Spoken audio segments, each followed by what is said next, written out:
Everyone, welcome back to my channel sparkling Sayani. আশা করি সবাই খুব ভালো আছেন, সুস্থ আছেন, আর আমরাও খুব ভালো আছি। আজকে হচ্ছে শনিবার, বাজে এখন সকালেই 8:45 মতন। আর আজকেই আমাদের এই আমস্টারডামের শেষ দিন, মানে আজকেই আমরা এই হোটেল থেকে চেক আউট করে বেরিয়ে যাব। বসেছি এখন এই একটু ব্যাগটাকে নিয়ে গোছাতে। আগের দিন তো দেখলেনি এত রাত হয়ে গেছিল বাড়ি ফিরতে, তো ভেবেইছিলাম কালকে রাতে ব্যাগটাকে গুছিয়ে নিয়ে তারপর শুতে যাব। কিন্তু বাড়ি ফেরার পর আর একটু ইচ্ছা করলো না এইসব জিনিস নিয়ে এখন গোছাতে বসতে, তাই আজকে সকাল হতেই শুরু করে দিয়েছি। আর ব্যাগ গোছাতে বসেই দেখতে পেলাম এই সুভেনিয়ারের ব্যাগটা, কিন্তু যখন কিনেছিলাম তখন আর আপনাদেরকে দেখানো হয়নি, তাই ভাবলাম এই সুযোগে একবার আপনাদেরকেও বরং দেখিয়ে দিই।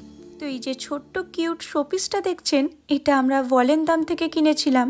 মানে সেই যে একটা দোকান দেখিয়েছিলাম না আপনাদের, যেখানে অনেক সস্তায় সস্তায় সুভেনিয়ার পাওয়া যাচ্ছিল, তো সেখান থেকেই এই শোপিসটা আর একটা জুতোটা তো আপনাদের দেখিয়েছিলাম অবশ্য কেনার সময়, আর এই যে এই উইন্ডমিলটাও নিয়েছিলাম। আর এই সব কিছুর সাথেই এখানে একটা টিউলিপ ফুলের বুকে আর একটা ফ্রিজ ম্যাগনেটও দেখতে পাচ্ছেন, সেটা কিন্তু আমার নয়। এই দুটো জিনিস আমাদেরকে একটা বন্ধু কিনে আনতে দিয়েছিল, কিন্তু তার পিছনে আবার একটা বিশাল বড় ঘটনা আছে, সেটা নয় আপনাদেরকে যেতে যেতে বলবো। আপাতত আমার প্যাকিং মোটামুটি কমপ্লিট। আর এই যে আমার সারাক্ষণের সঙ্গী, আমার ছোট্ট হেল্পার রনি, আমরা দুজন মিলেই ব্যাগটা ভালো মতো করে গুছিয়ে নিয়েছি। চলুন এবার এটাকে এক সাইডে রেখে দিয়ে ঘরের বাকি কাজগুলো সেরে নিয়ে বসে ব্রেকফাস্টটা করে নি বরং। আর তারপর ফাইনালি বেরোনোর আগে ভেবেছি একটু ভারী কিছু খেয়ে তারপরই এখান থেকে বেরোবো। আর আজকে হচ্ছে আমাদের আমস্টারডামের লাস্ট দিন, তো আমরা এখন করছি ব্রেকফাস্ট আর আমরা দুজন মিলে গল্প। কি গল্প করছো তুমি আমার সাথে? ইকো ইকো পিকো। কতদিন ঘুরেছো তুমি এখানে? ভালো লেগেছে? তোমার সব থেকে কোনটা ভালো লেগেছে? তুমি ফেরি চড়েছো, ট্রাম, বাস, গিথর্ন, নদীর ওপর দিয়ে গেলে, ক্যানাল, কোনটা ভালো লেগেছে? ক্যানালটা ভালো লেগেছে। ও, আর জুতোগুলো, এই যে এত বড় বড় জুতোর মধ্যে তুমি ছবি তুললে, ভালো লেগেছে? আর উইন্ডমিল দেখেছো, এরকম বড় বড় ফ্যান ঘুরছিল, ওটা ভালো লেগেছে? ও, বাবা ওখানে দেখ মুচকে মুচকে হাসছে। আচ্ছা, মামা তো বললো মামার কিরকম লেগেছে, এবার তুই বল তোর কেমন লাগলো? ভালোই লাগলো, মানে ফার্স্ট টাইম আমরা সবগুলো ট্যুর কোম্পানির সাথে করেছি, তো it was a different experience altogether, but মানে ভালোই লাগলো। মানে ইটস এন হ্যাসেল ফ্রি, তোমার কোনো টেনশন নেই, হেডেক নেই, প্লাস তুমি অনেক কিছু ইনফরমেশন জানতে পারছো। অনেক ঘুরিয়েওছে আমাদের, অনেক ঘুরিয়েছে, হ্যাঁ। দো it is not in detail, but at least কি মানে মেইন এরিয়াগুলো ওরা টাচ করেছে, অনেকটা কভার করতে পেরেছি, নিজেরা ঘুরলে পারতাম না। প্লাস বাচ্চাকে নিয়ে ট্রাভেল করা ইজ অলওয়েজ ডিফিকাল্ট। আর তার মধ্যে আমস্টারডামের ওয়েদারও কত বাজে, রাইট? মানে কখনো বৃষ্টি হচ্ছে, বৃষ্টিটা মানে সেইভাবে আমরা খুব একটা পাইনি। যখন আমরা বাসে চাপছি তখন বৃষ্টি হচ্ছে, তারপরে যখন খুব একটা বৃষ্টি হয়নি, ভালো ছিল ওয়েদার।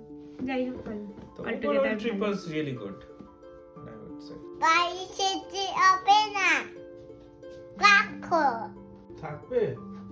এমন তুমি তো বলছিলে রোজ বলতে বাড়ি যাব বাড়ি যাব বাড়ি যাব, আজকে বলছো বাড়ি যাব না। কটা বাজে তোমার ঘড়ি? 9টা বাজে। কোন ঘড়িতে এখন 9টা বাজে? এটা 9টা বাজে। ও বাবা, দেখাও তো ঘড়িটা কটা বাজে, ঘড়িতে কটা বাজে। ও সত্যি তো 9টা বাজে। তোমার কোন ঘড়িতে 9টা বাজে? এটা কার ঘড়ি? এটা কার ঘড়ি? এটা আপা ঘড়ি। ও তাই, এবার কি রেডি হতে হবে তাহলে আমাদের? ওকে। তো আমাদের ঘোরা তো মোটামুটি ভালোই হয়েছে। আর এই যে দেখুন, রনিকে দেখে একদম আমি আমার নিজের ছোটবেলাটা ফিরে পাচ্ছি। ছোটবেলায় আমিও যখন বেড়াতে যেতাম, ঠিক এইভাবে নাকি আমিও বিছানার ওপরে লাফাতাম। আর দেখুন কি মজাও পাচ্ছে এইভাবে লাফিয়ে লাফিয়ে।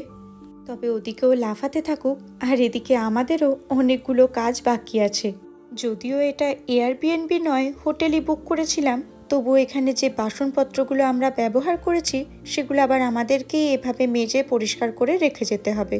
আর তাই হাতে সময় থাকতে থাকতে সমস্ত বাসনপত্রগুলো মেজে ধুয়ে এই যে আমাদের খাবারটা আবার আলাদা করে প্লেটে বেড়ে রেখেছি, সেটা যাবার আগে লাস্ট মেজে পরিষ্কার করে রেখে দিয়ে যাব। তো বাজে এখন সকালেই 11টা মতন। আমাদের সমস্ত কিছু কমপ্লিট, খাওয়া দাওয়া হয়ে গেছে, ওই বাসনপত্রগুলো মেজে পরিষ্কার করা হয়ে গেছে। এখন লাস্ট একবার চেক করে নিচ্ছি কোথাও কিছু পড়ে আছে কিনা। আর যে খাবারগুলো খেলাম সেটা অবশ্যই আগের দিনই রেস্টুরেন্ট থেকে নিয়ে আসা, যেগুলো অনেকটাই বেঁচে গেছিল। আর আগের দিন যেহেতু আমাদের ওই দিদির বাড়িতে নেমন্তন্ন ছিল, তাই ওই খাবারগুলো আবার ফ্রিজে রেখে দিয়েছিলাম, যেগুলো আজকে সকালে খেয়ে নিলাম। আর এদিকে গোটা রুম চেক করে জাস্ট বেরোতে যাব, কি মনে হলো আরেকবার চেক করি। এই দেখুন আমার কর্তামশাইয়ের কাণ্ড। এই ফোনটা আলমারির মধ্যে, ভাগ্য ভালো লাস্ট টাইম চেক করলাম। দাঁড়া আমি একবার দেখে আসছি। দেখেছেন অবস্থা, মোবাইলটাই হোটেলের আলমারিতে ফেলেই চলে যাচ্ছিল। কি কাণ্ড বলুন দেখি। দুগ্গা দুগ্গা। হ্যাঁ হ্যাঁ, চাবি তো এখনো আছে তোর কাছে, তো বন্ধ করতে পারি। দেখে নে বাবা একবার, এখনো টাইম আছে 2-3 মিনিট।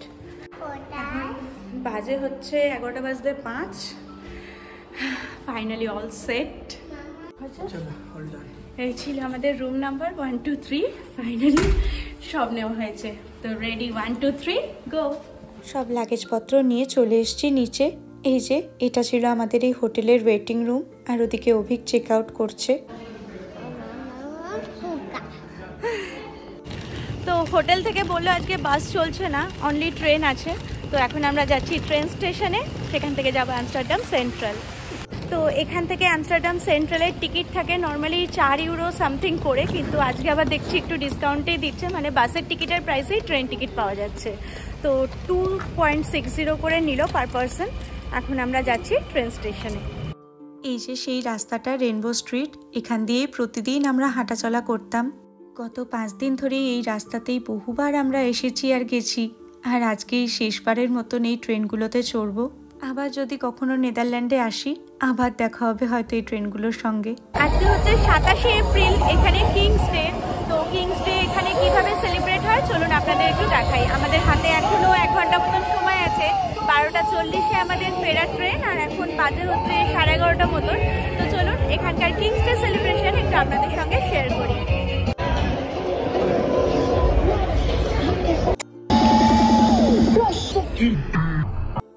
চারিদিকে প্রচন্ড চেঁচামেচি আর হইহুল্লোড় হচ্ছে, আর তার মাঝেই দেখতে পাচ্ছি কয়েকজন লোক মিলে প্রচুর জিনিসপত্র এখানে বিক্রি করছে। কিন্তু হলে কি হবে, এখানে আবার বড় বড় করে সাইনবোর্ডে লিখে দিয়েছে পকেটমার হইতে সাবধান, আর এই স্ট্রিট ডিলারদের যেন ইগনোর করি।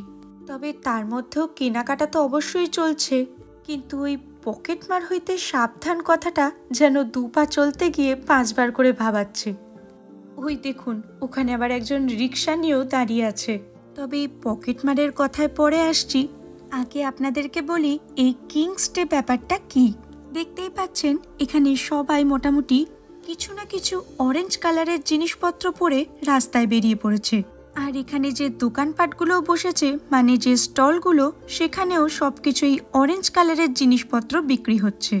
আর এখানে যে স্টলগুলো দেখতে পাচ্ছেন, এগুলোর বেশিরভাগই কিন্তু প্রত্যেক দিন এখানে থাকে না, তবে আজকের দিনে যে যেখানে ইচ্ছা স্টল দিতে পারে। আর আজকে স্টল দেওয়ার জন্য কোনো রকম পারমিশনও লাগে না। তো আপাতত অভিক এখন চলে এসছে একটা স্ট্রুপ ওয়াফেলের দোকানে, কারণ এই জিনিসটা এখানে এতদিন থেকেও আমাদের একবারও ট্রাই করা হয়নি। তাই ভাবলাম আজকে বাড়ি যাবার পথে না হয় 1 প্যাকেট এখান থেকে কিনে নিই। অভিক এখন তাই ওই স্ট্রুপ ওয়াফেলটা কিনতে গেছে, আর আমি এখানে বাইরে দাঁড়িয়ে দাঁড়িয়ে লাগেজ পাহারা দিতে দিতে বাইরের লোকজন দেখছি। কারণ যেভাবে এখানে সতর্কবার্তা দেওয়া আছে, যদি না লাগেজ পাহারা দিই, হয়তো দেখা গেল একটা কোনো লাগেজ কেউ তুলে নিয়ে চলেই গেল। আর এটা শুধুমাত্র কিন্তু বলার জন্য নয়, এরকম ঘটনা আমাদের অনেক চেনা পরিচিতর সঙ্গে বহুবার নাকি ঘটেছে। ওই যে অভিক ওদিকে চলে এসছে স্ট্রুপ ওয়াফেল কিনে নিয়ে। ওয়াফেলের মতনই এগুলো খেতে হয়, তবে এখন আর এগুলো ট্রাই করব না, একেবারে বাড়ি গিয়েই খাবো। তো যেটা আপনাদেরকে বলছিলাম এই কিংস ডের ব্যাপারে, তো কিংস ডেটা হলো এখানের যিনি রাজা রাজা উইলিয়াম আলেকজান্ডার তার জন্মদিন। তো সেই দিনটা মানে 27শে এপ্রিল এখানে নেদারল্যান্ডে কিংস ডে পালন করা হয়। আর এই দিনটাতে গোটা নেদারল্যান্ডে ছুটি থাকে। আর সবাই যে এখানে অরেঞ্জ কালারের জামা কাপড় পরে এই দিনটাতে, সেটারও একটা কারণ আছে। এই অরেঞ্জটা এখানকার যে রয়্যাল ফ্যামিলি সেই পরিবারের সারনেমের সাথে যুক্ত। এই ডাচ রয়্যাল ফ্যামিলিরা যেখানে থাকে তাকে বলা হয় হাউস অফ ওরাঞ্জে নাসাউ। তাই এই দিনটাতে প্রত্যেকেই কিছু না কিছু অরেঞ্জ কালারের জিনিসপত্র দিয়ে সেলিব্রেট করে। তাই এই সময় যেদিকেই তাকাবেন সেদিকেই দেখতে পাবেন হয় অরেঞ্জ কালারের ফ্ল্যাগ, নইলে অরেঞ্জ কালারের কিছু না কিছু জিনিস দিয়ে সাজানো রয়েছে। এদিকে প্রায় 12টা বাজতে যায়, তবে ফেরার আগে ভাবলাম একবার ওই কানালের দিকটাতে ঘুরে আসি, কারণ এই দিনটাতে এখানে বহু লোক বোটে করেও সেলিব্রেট করে। আর সেটা নাকি একদম দেখার মতন হয়। তো অনেকক্ষণ অপেক্ষা করে করে অবশেষে একটা বোটের দেখা পেলাম।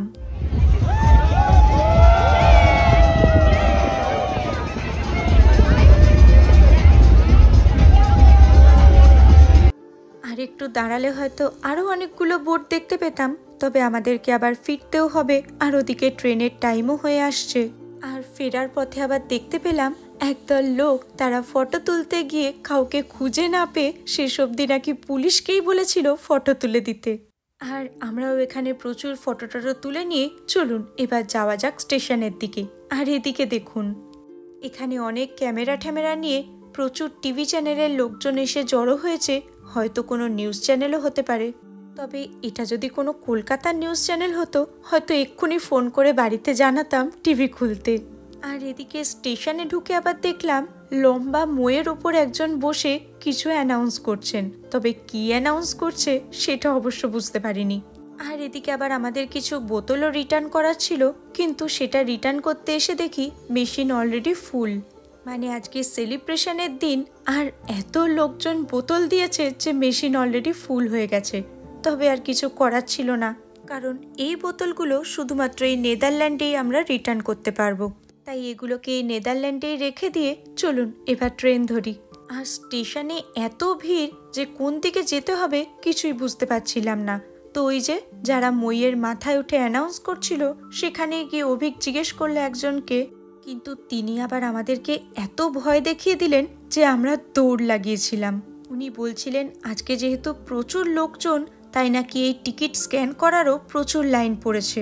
আর আমাদের যেহেতু আর কয়েক মিনিট বাদেই ট্রেন, হয়তো আমরা এই ট্রেনটা নাও পেতে পারি। শুনে তো আমরা এত ভয় পেয়ে গেছিলাম, মোবাইল টোবাইল বন্ধ করে দিয়ে দৌড়। তবে পরে বুঝলাম অতটাও ভয়ের কিছু ছিল না, কারণ লাইন খুব একটা বেশি ছিল না। তো যাই হোক, ঠিক সময় আমরা ট্রেন পেয়েও গেছি, আর ঠিক সময় সেটা ছেড়েও দিয়েছে। এদিকে তাকিয়ে bye bye Amsterdam, okay bye. এই ট্রেনটাই আমাদের ডাইরেক্ট নিয়ে যাবে জার্মানিতে। এরপর যদিও বাড়ি ফেরার জন্য আরও 1-2টো ট্রেন ধরতে হবে, তবে এই ট্রেনটাই আমস্টারডামের লাস্ট ট্রেন আমাদের। অনেকটা রাস্তা চলে এসছি, এখন ওই বিকেল প্রায় 3:45 মতন বাজে। তবে এবার আপনাদের সঙ্গে সেই ঘটনাটা শেয়ার করি। সেই যখন লাগেজ প্যাক করছিলাম, তখন আপনাদেরকে বললাম না যে আমাদের এক বন্ধু আমাদেরকে 2টো সুভেনিয়ার নিয়ে আসতে দিয়েছিল। আসলে কি হয়েছে, ওরাও বেশ কয়েকদিন আগে এই নেদারল্যান্ডে ঘুরতে এসছিল, আর ফেরার পথেই এভাবেই আমাদের মতন আইস ট্রেনে ফিরেছিল। তবে ফেরার পথে আমস্টারডামের যে পরের স্টপ, যেটার নাম হচ্ছে ইউট্রেক, সেই স্টেশনে কেউ একজন ওদের পিঠে ব্যাগটা নিয়ে নেমে যায়। তবে সেটা যখন ওরা জানতে পেরেছিল, তখন অবশ্য অনেকটাই লেট হয়ে গেছিল। পুলিশেও অনেক কমপ্লেন করেছিল, কিন্তু সেই ব্যাগটা আর ফেরত পায়নি। আর সেই ব্যাগে প্রচুর জিনিসপত্র ছিল ওদের, সাথে এই সুভেনিয়ারগুলোও ছিল, যেগুলো ওদের কাছে আর এখন নেই। তাই আমরা আবার এখানে বেড়াতে আসছি শুনে এই জায়গার স্মৃতি হিসাবে এই 2টো সুভেনিয়ার ওরা আমাদেরকে নিয়ে যেতে বলেছিল। তবে শুধুমাত্র ওদের নয়, এরকমই চুরির ঘটনা জানেন আমস্টারডামে যারা বেড়াতে এসছে বেশিরভাগ লোকের কাছেই শুনেছি। আর এটা জানার পর থেকে তো আমরা এত ভয় ছিলাম যে লাগেজগুলো থেকে একবারের জন্য চোখ সরাচ্ছিলাম না। স্পেশালি যখন কোনো স্টেশন আসছিল, তখন তো আরোই চোখে রাখছিলাম। যদিও জানেন সব থেকে ভয়ের হচ্ছে এই ইউট্রেক স্টেশনটাই, যেখানে এই ম্যাক্সিমাম চুরিগুলো হয়। আর আমাদের ট্রেনের যখন অ্যানাউন্স করছিল তখন আবার বলে দিয়েছিল আমাদের ট্রেনটা নাকি ইউট্রেকে থামবে না। শুনে তো অনেকটা শান্তি পেয়েছিলাম, কিন্তু দেখলাম ইউট্রেক আসতে ট্রেনটা যথারীতি সেখানে থামলো। তবে যাই হোক, ভগবানের দয়ায় কোনো চুরিচামারি আমাদের সাথে অন্তত ঘটেনি। কিন্তু যে বন্ধুটির কথা আপনাদেরকে বলছিলাম, সেই বন্ধুটির ব্যাগে প্রায় 1 লাখ টাকার মতন জিনিস ছিল। যদিও পুলিশ কমপ্লেন করেও কোনো রকম কোনো লাভ হয়নি, কারণ সেই ব্যাগ তো তারা আর ফেরত পায়নি। আর সব থেকে বড় কথা জানেন, সেই ব্যাগে তাদের ঘরের চাবিটিও ছিল। ওরা যখন এসছিল সেই সময়টা অন্য সময় ছিল, আর আমরা তো আবার এই কিংস ডের সময় এসছি, যেখানে গোটা রাস্তাঘাট ভর্তি চারিদিকে এই সতর্কবার্তা লেখা রয়েছে। তাই আপনাদেরকে বলবো, আপনারা যারাই আমস্টারডামে বেড়াতে যান না কেন, অবশ্যই নিজেদের জিনিসপত্র, স্পেশালি ওয়ালেট, মোবাইল, এগুলো খুবই সাবধানে রাখবেন। আর সেই কোন সকালে আমরা হোটেল থেকে বেরিয়েছিলাম, এখন বাজে প্রায় সন্ধে 7:30 মতন। আমরা আবার পৌঁছে গেছি আমাদের সেই চেনা জায়গায়। ঘোরা বেড়ানো শেষ, আবার আমাদের রোজকার জীবন শুরু। আর এদিকে রনি বেচারা এতক্ষণ নাচানাচি করে এত টায়ার্ড হয়ে গেছে, দেখুন আস্তে আস্তে ঘুমিয়েই পড়েছে।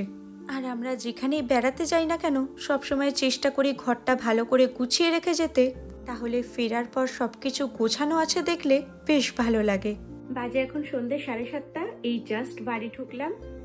আর আজকে রাত্রিরের ডিনারের একদম সিম্পল মেনু, ভাত, মুসুরির ডাল, বেগুন ভাজা আর ডিম সেদ্ধ। চলুন তাহলে আজকের মতন ভিডিওটা এখানেই শেষ করছি। আবার আপনাদের সঙ্গে দেখা হবে খুব তাড়াতাড়ি পরের একটা ভিডিওতে। তাহলে আজকের মতন টাটা।